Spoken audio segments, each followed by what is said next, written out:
when you look what is the motivation of the voters to support the AfD, then we can see a big increase in voters which are convinced that the AfD is the only way to change their life and to change the political situation in this country. It's about 44% of the voters who said, this is my position, and about 50% who gives the answer, I support the AfD because I am very disappointed with the other parties. We always say it's like a protest party, but I think it's shifting in the use from a protest party more to like a real alternative in the mind of the voters.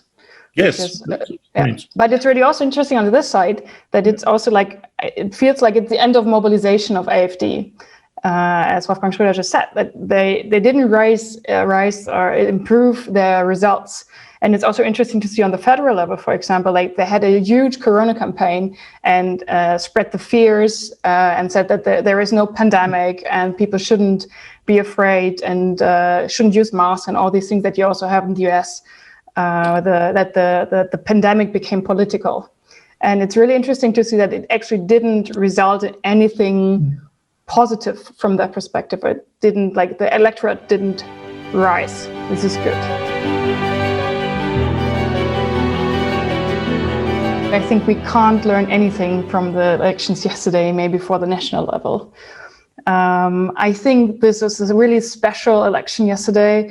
As Arne already said, it's especially the state level turned out to be really prime minister orientated in the last years.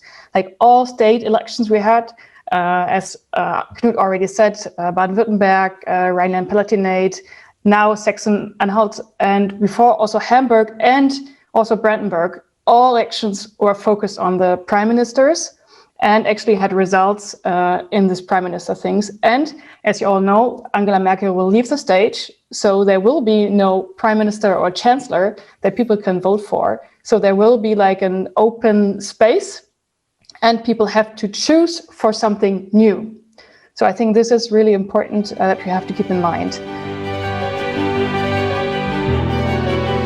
I experienced myself going to many classrooms that the political system is highly beknown. Teachers don't know anything on the European Union, and I've been around as a member of the European Parliament, but also on the other political levels, it is not normal for them to interact on political issues. So the use of media, the question of understanding the political system is very weak. And I met throughout the last 2 days before the election people here in my town in Wittenberg, studied people, doctors from the hospital around the corner, and they asked me, so what happened if the AfD gets the most votes? Would they actually then have the prime minister? And so they wouldn't think about the coalition situation and so on. So you have even adults which hardly understand the political system. And so political education is key, and that's what the Ebert Foundation stands for.